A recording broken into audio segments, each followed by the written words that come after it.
Hello. Hello. Welcome back. Welcome back. This is Black Life, the Echo Show. We had our first revamp last yesterday, and I wanted to make sure that it went across as we intended.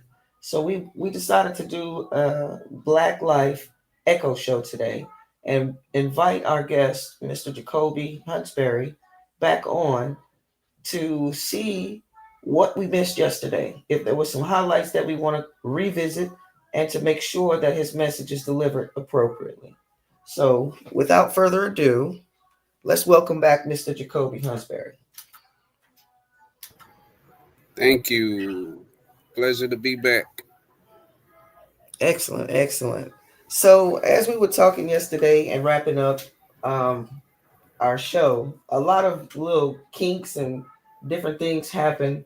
So I wanted to take some time today to just take a deep breath, right, Right. and and refocus on what your message is that you want to deliver to our audience, and I'm gonna kind of revisit some of the questions that we talked about yesterday just to get us a little warmed up. But you want to go ahead and start us back up with reintroducing yourself and telling us what brings you with us again today. Okay. My name is Jakobie Huntsberry. I'm from Abbeville, Louisiana.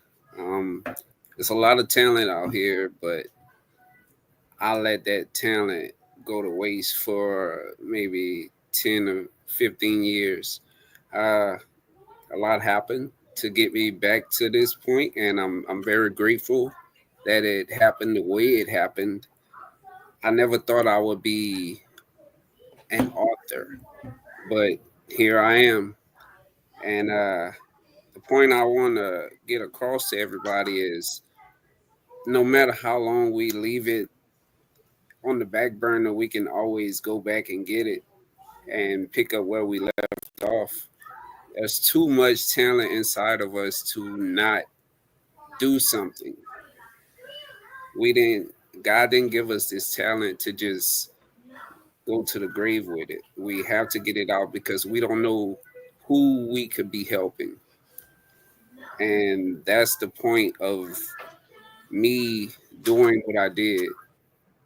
Well, doing what I'm continuing to do. Uh, I have a message.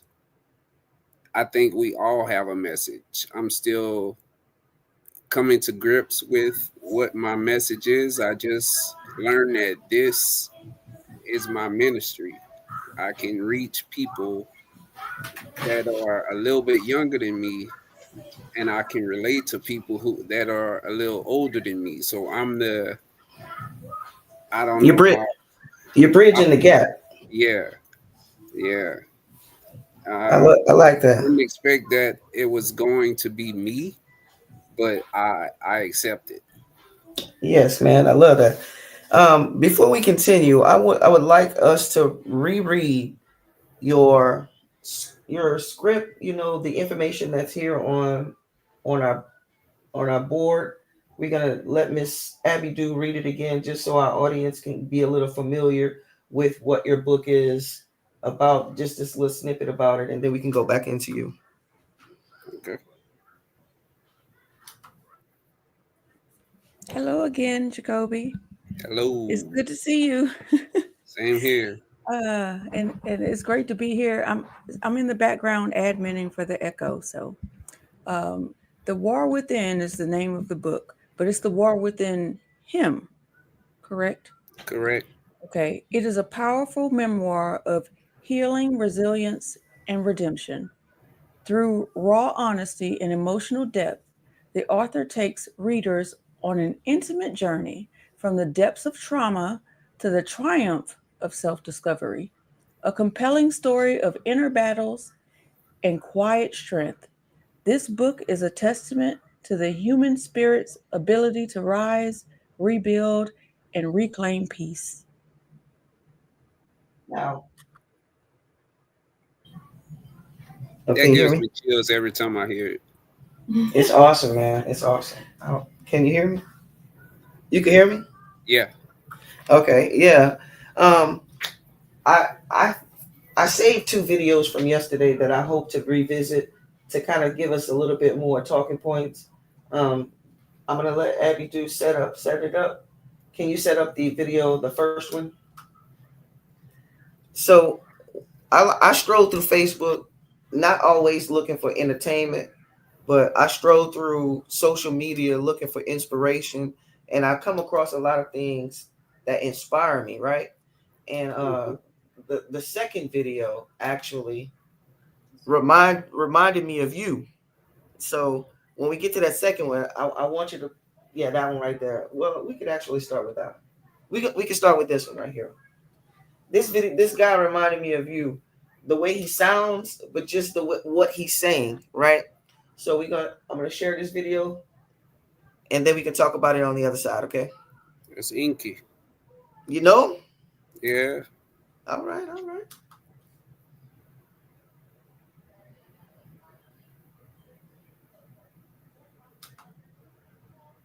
If you want to be great, you have to be willing to prepare, and prepare.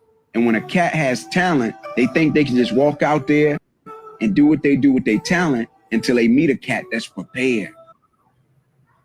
If you want to be great, you have to be willing to prepare, and prepare. And when a cat has talent, they think they can just walk out there and do what they do with their talent until they meet a cat that's prepared. If you want to All right. So you just said something like that, at the beginning of our conversation. It's like you don't sit on it. You have to do something with it. All right. And somebody told me this, or either I read it, but it stuck with me. One of the biggest weapons against fear, or the biggest weapon against fear, is preparation. To be prepared. When you're prepared, that is your confidence. You know what I'm saying? To be able to face whatever because you've done everything that you can to prepare. You feel what I'm saying? Correct. So, I mean, I often give that kind of message to my students, but what prepared you? I mean, we talked about it yesterday and shared some of the inspirations that helped you to start on this journey. But my question is, if you were talking to a class of young men, what would you tell them about preparations? Like, what would you say? I would say that it's not only preparation, but also opportunity to carry out what you have been preparing for. And Mm-hmm. the at the corner, at the intersection of preparation and opportunity is luck. So it's not only preparation and opportunity you need to, I won't say you need to have luck, but it helps. And if you look at the cover of the book, there's a street sign that has preparation and opportunity. It's amazing that you said preparation, Right. because um we can prepare all day long, but if we don't have the confidence to carry out what we're doing, why are we preparing? we Now, don't you see, we don't just go prepared just to say, okay, I did something. Okay, now show me what you're gonna do with what you did. And it took a long time for me, but here I am.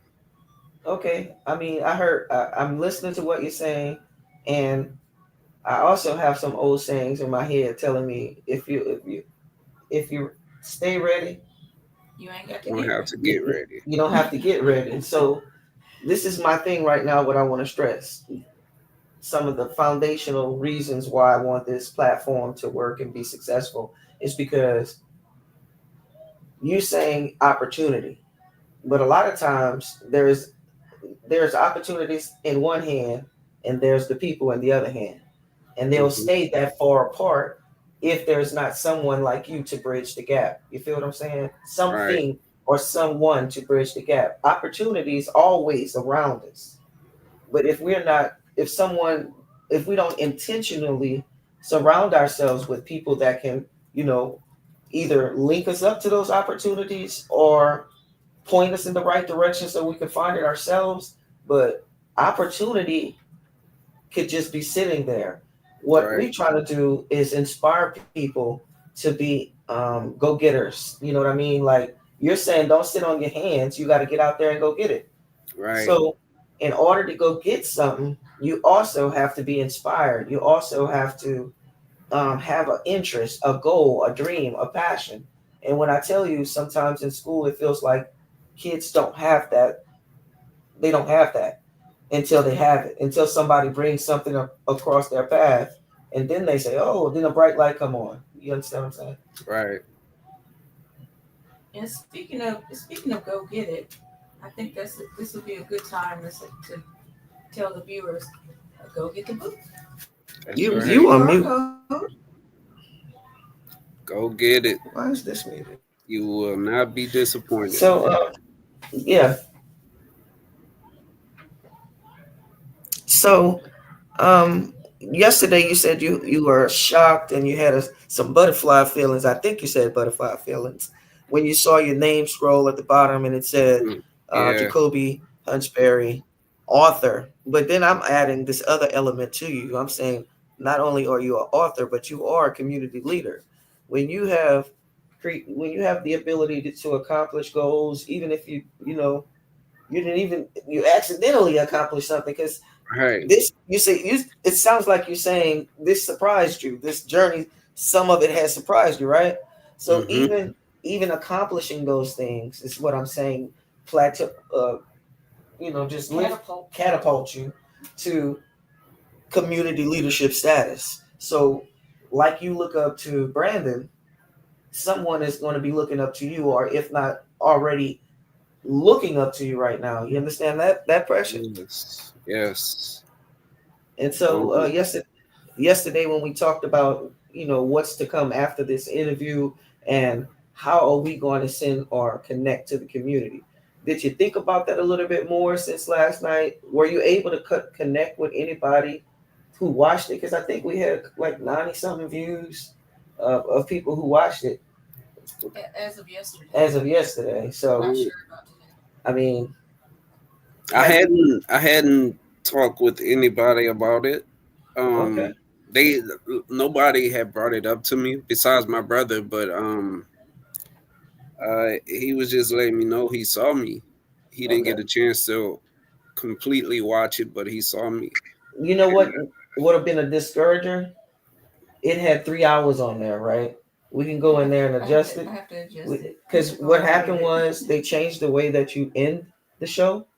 And so Abby thought she ended the show, but it was continuing to run. And we was outside and I was trying to go back to look at it. And then I say, hey, wait a minute, it's still live. And Wow. so that extended the time. And if somebody is scrolling through something, or even if it's people we know, and you see something say 3 hours, you might be a little hesitant to get it. Right. So Right. that's why I said I wanted to do this Echo Show today, so we can get down to the meat of what the message was that we was trying to convey yesterday. But I'm also That's right. And she could edit, she could edit, but what she cannot edit was the way my voice was sounding. Like I couldn't stand it, man. It was driving me crazy. And so I was like, nah, I gotta do this again. We gotta shake this off. I'm not a perfectionist, but I do like to work. You know what I'm saying? I do like to work at things that I'm passionate about. And I know that's in the back of your mind as well, right? Right. Because your work is a reflection of you and how much time you put in it.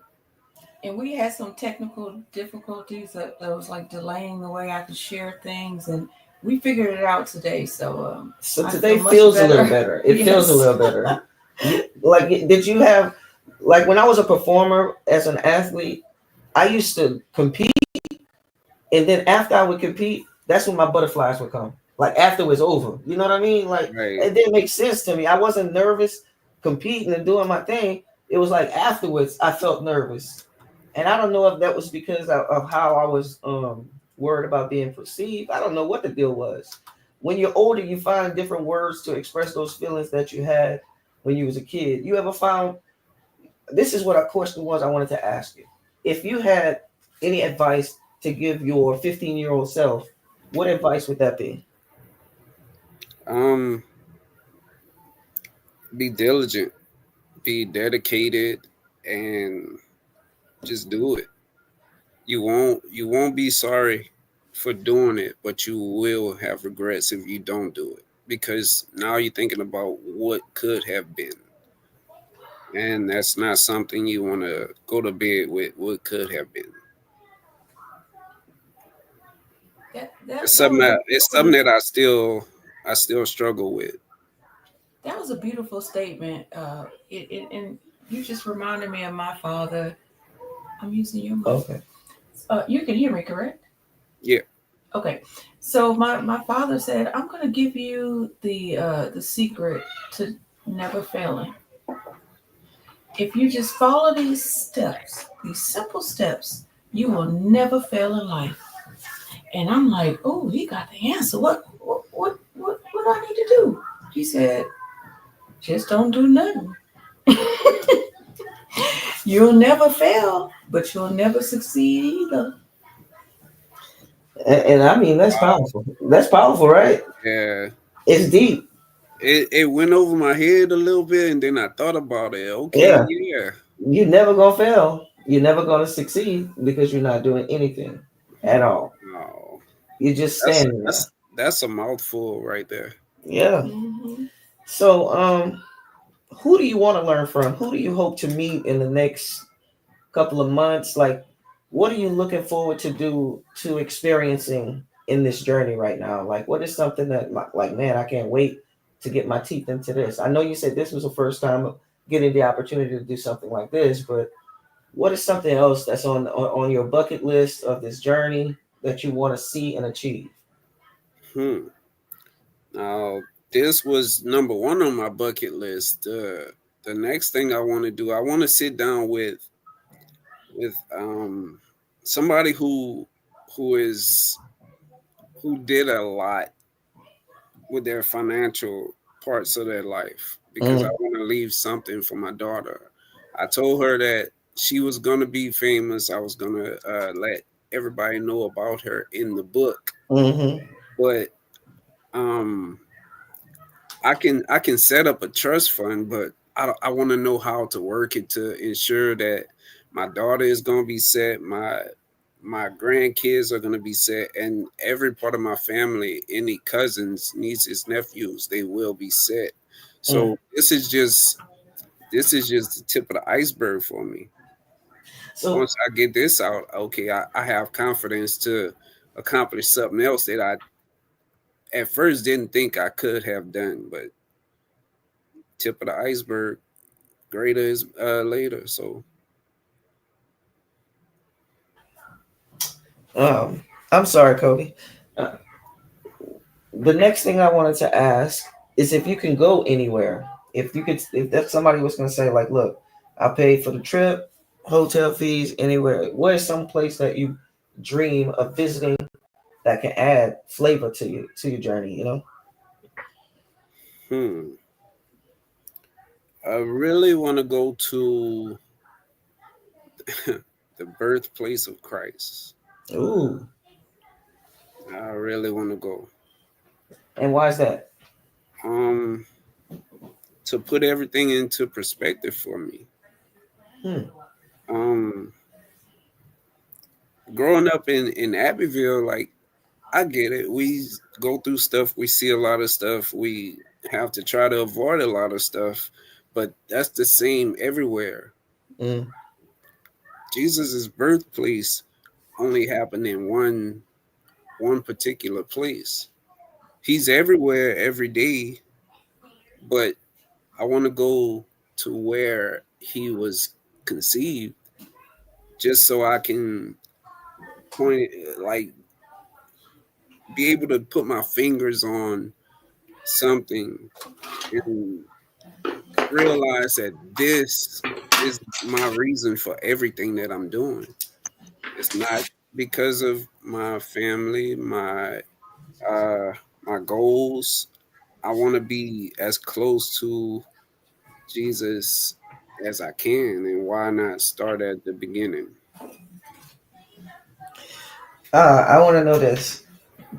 Do you consider yourself? Do you have a growth mindset, or do you have a fixed mindset? And have you ever heard of those two terms like being used in that way? Growth and what? It's a growth mindset and a fixed mindset. Hmm. I would say growth, but can you expound on the fixed mindset? Okay, fixed mindset is someone who is set in their ways, like, Oh, I got you you. know, like people who are unbending, unwilling to change, no matter what the results is. Like, you know what I mean?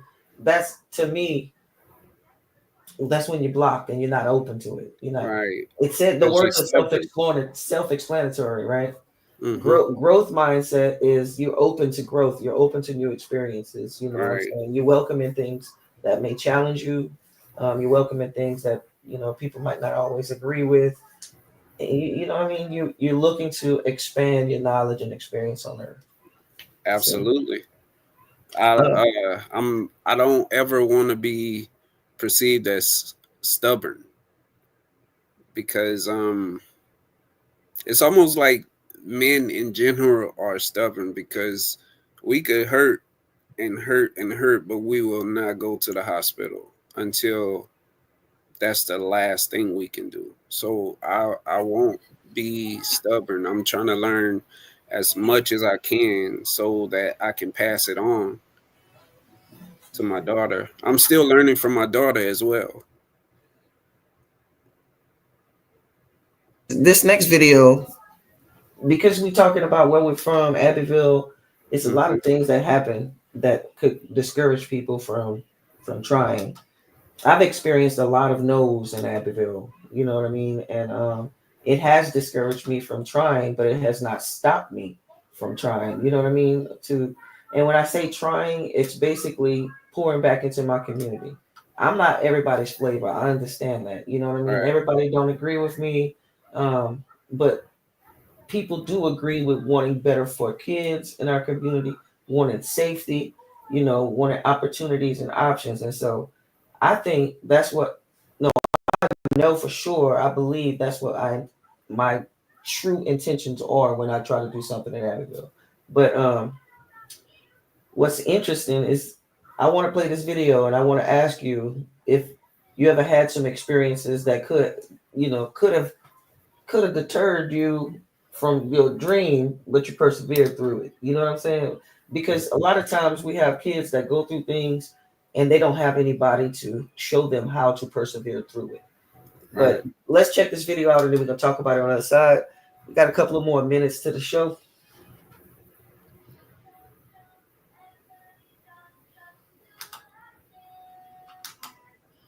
By the people that I thought would protect me. They was. I thought that was my safe haven, that I'm gonna get Get it saved started now, with so y'all got my back. And that broke me, dog. Like that. Because I went for comfort, and you gave me pain. Yeah. I didn't know that I would be judged by the people that I thought would protect me. They was. I thought that was my safe haven, that I'm gonna get saved now, so y'all got my back. And that broke me, dog. Like that. Because I went for comfort, and you gave me pain. All right, community leader, Mr. Huntsberry. I'm talking to community leader, Mr. Huntsberry, right now, right? Okay. There's a lot of obstacles, whether it's self-inflicted or whether it's stuff that's just been, how they say traditional things, it's just been that way. It's just that's how it always been, right? It's a lot of things that prevent positives from happening in our communities. As a community leader, what would be one of your strategies to pull more people in and form some unity or form some teams to make some changes and uplift people? Like, as a community leader, what would you do to engage folks and unite them? Hmm. Actually, um, try to reach them where they are. Let them know, hey, I've been through that too. I've been told no. Mm-hmm. I've been told that I'm not good enough. A lot of people go through that. They feel like they're not good enough, and then for somebody to come along and reinforce that they're not good enough, Mm. that that's a hard pill to swallow. But um, I would say sympathy. Have sympathy with them. Let them know, hey, I went through this too. Um, what do you need from me? Mm. That's I what I'm just looking want for. to be there for you because you don't have somebody that wants to be there for you. I know what it felt like to go through that, so I want to extend my availability to you. Gotcha. Right. That's that's the only way I can see me making some kind of impact Mm-hmm. like that. Just be available. And that's the key. So my thing is this: we're gonna take it slow. We're gonna take it step by step, day by day, until we build a good, strong team of community leaders, not just in Abbeville. I'm doing it here. I took a risk and asked my supervisor, my team leads, uh, to help me with this project that I want to work on that is going to connect Abbeville a little bit more. And not just Abbeville, surrounding areas, because I'm focusing on leadership. I'm focusing on, you know, providing experiences, connecting people with leaders who are already out there in the field, like yourself. Um, so I would love for you to be a part of the things that we have in works if you're open. Absolutely, absolutely. And if you have any dreams, like this is what I wanted to tell you. A lot of videos that I've seen that inspired me, the ones that stick out the most is the ones like Tiger Woods, Kobe Bryant, like whenever they were kids, I'm talking about. Hmm. When people have a mindset of I'm going to succeed no matter what, you know what I mean? No matter what, that inspires me so much. You know who else has one? Eric Thomas. You ever heard of him? Yes. Eric Thomas's He, testimony is like it gives me chills just thinking and talking about it. I want to be successful and I'm going to continue to do these things, and I feel successful as I'm doing it because it's making an impact on somebody's life, you know. right. So we right at 30 minutes. I wanted to keep it short intentionally because I want to share this one here with people so they can watch. And again, I want to invite others on, to talk about their careers, their passions, and how they're going to connect to the community and help uplift it. And are you willing to join the team? Are you willing to join Absolutely. our team? That's what I Absolutely. want. So let's just continue to build it together. Let's do it. Mr. Jakobie Huntsberry, author, community leader, I appreciate you being here on Black Life. You're welcome back at any time. If you have anything you want to talk about, anything you want to introduce, present to the crowd, invite people to watch, so we can continue to help lift each other up. And before we go, Miss Abby do has something she would like to share with you as well. Jacoby, I really just wanted to thank you for taking time out of your busy schedule to talk to us. It's much appreciated and much needed in the community. So thank you very much. No problem. I did say I have to show availability. I can't Yeah. just talk about it. I gotta be about it too, right? Hey, would you be available? I want to start small. You remember how we talked about this is the last quick thing. We talked about the book club, right? Uh-huh. I want you and Rashara, Bessard, and I and Phil or whomever else you would recommend to get together on that. Sounds like a plan. This is Black Life signing out. Thank you guys again for tuning in with us. Check us out next week. We will have a special guest to bring in some great information to help uplift our communities. Peace.